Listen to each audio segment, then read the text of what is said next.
Travelling at 40 knots is normal for a modern America's Cup boat. At that speed, the wind that the crew will experience on their faces could be as high as 60 knots as they head into it. Little surprise then that, like a racing driver or a bobsleigh team, they keep their heads and bodies low down to reduce drag. The trouble is that for those of us watching, it makes it pretty difficult to know what they're doing. So what are the crew roles aboard an AC75?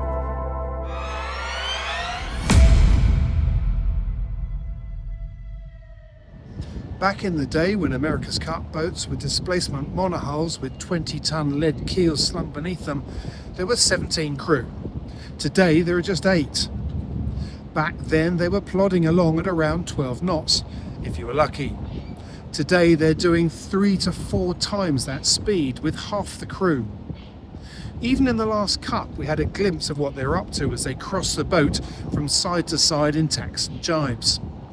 Today everyone has their place and they stay there for the duration of the race. So to find out who does what and why, I headed to the British INEOS Britannia base.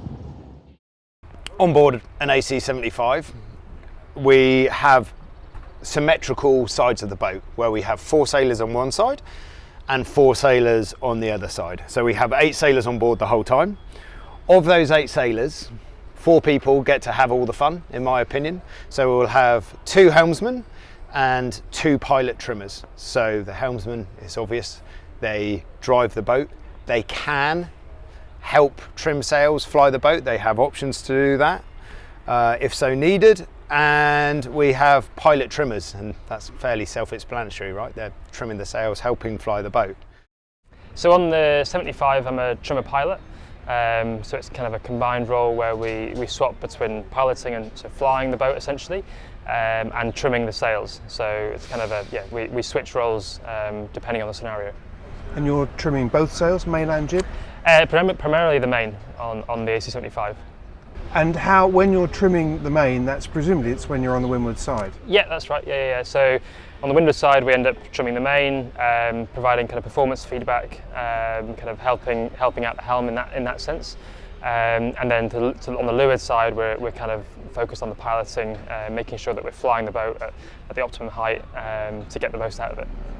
And then we have the legends that are the cyclors, and we are the guys that power the boat. We call ourselves the Sherpas. We get to carry all the stuff to the top of the mountain while they stick the flag in the top. And we power all of the sails. So everything below the water is battery powered because those foils weigh 1.25 tons. We're not lifting those up and down with our hydraulics, with our legs, but we contribute all the power into the hydraulic system that moves the sails. Fundamentally, the more dynamic you are with the sails, the faster the boat goes. The more dynamic you are with the sails, the more oil you need to go around the boat. So the equation is the fitter you are, the more oil you move, the faster you go, sadly. So you have to be as fit as a butcher's dog. And each one of those cyclors, I presume across all the teams, has a slightly different kind of input into the boat. I kind of put American Magic to one side because they've obviously gone down this different route of recumbent cycling facing aft, so I can't speak about any team what they're doing, but we have the ability for different cyclors to do different things on the boat if so needed. Yeah. And the helmsmen do identical jobs, but it's the one on the windward side that's driving, is that right? The one on the windward side is driving, but you would have seen in the last Cup where Prada started this trend, and it was very smart, and full hats off to them. There are moments where, for example, when you are on port and ducking another boat or turning down at a windward mark, where there is a fair bit of wheel passing that goes on, and the communication around my wheel, your wheel, small duck here, my wheel, okay, your wheel. That's because when you're on line of you sight, can't vision, see through vision, to the other side, vision. Because the sails are sealed. There you go, and everyone has cameras here, there, and everywhere to help the helmsman and the trimmers see stuff. But there is a fair bit of wheel passing that goes on, and the communication around that is, like, as you'd imagine, super important. You're driving a car at 50, 60 miles an hour and you're going, oh, okay, you have this bend and da-da-da. I mean, it's quite unique in sport, actually, when you think about it.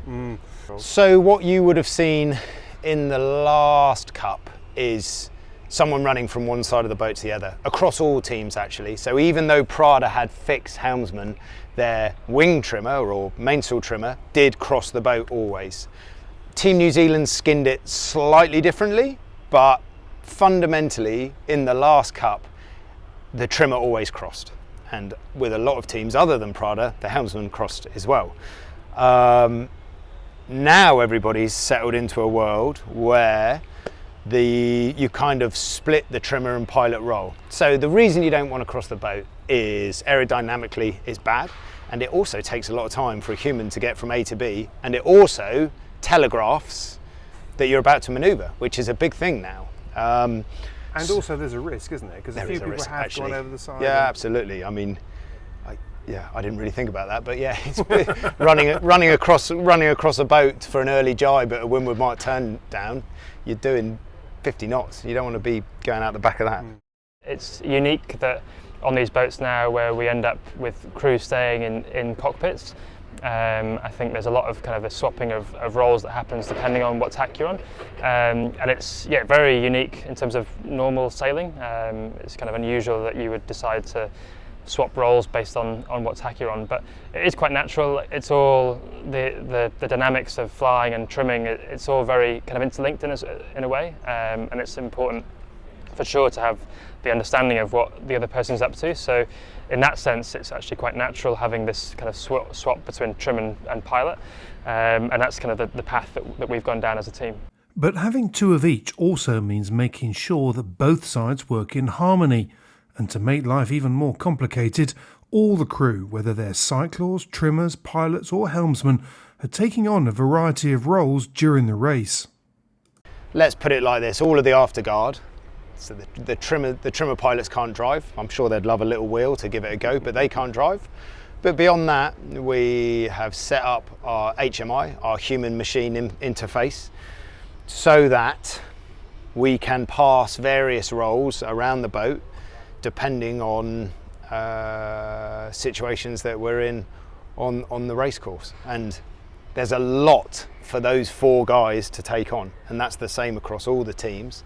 Across all the teams, their four afterguard have to drive the boat, they have to fly the boat, they have to trim the sails, they have to do the tactics. That's a lot to take on across those four, so you have to be flexible and you have to work out how you do different race situations in different configurations with those four people.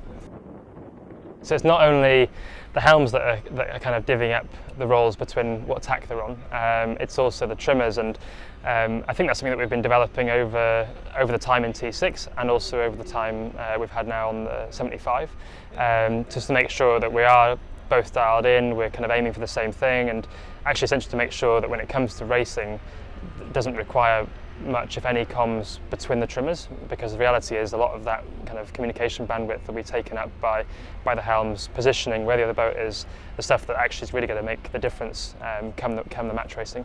Does it get competitive between you? Do you come out and think, right, I'm going to go quicker than him on this? No, I think it is the other interesting element of having the combined role is that you can learn different techniques, so you can actually you'll spot asymmetries in what we do in manoeuvres, and actually, okay, that actually is working quite well, and then you can adapt to that. So in that sense, it actually accelerates the learning of the group, because maybe something different's happening on one tack, and you see actually he's flying it a bit different to how I am there, and you can pick up on that and say, okay, let's try doing that on this tack as well. So in that sense, it's there's a lot to be gained from kind of having the dual role.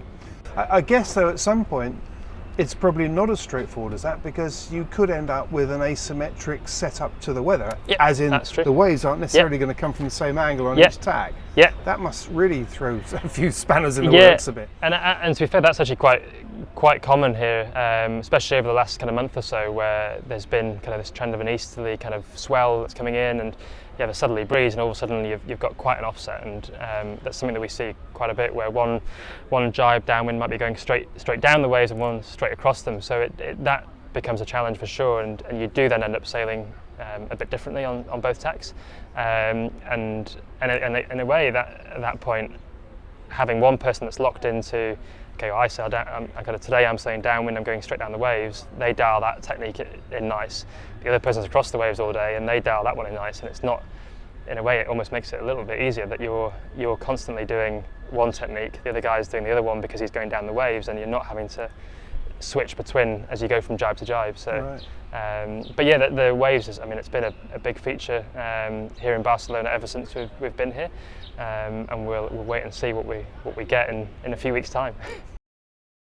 In the last America's Cup with INEOS Britannia, we did a really nice job of integrating finger buttons onto our grinding handles, so we could input into the boat last time round, and we've learned a lot from that.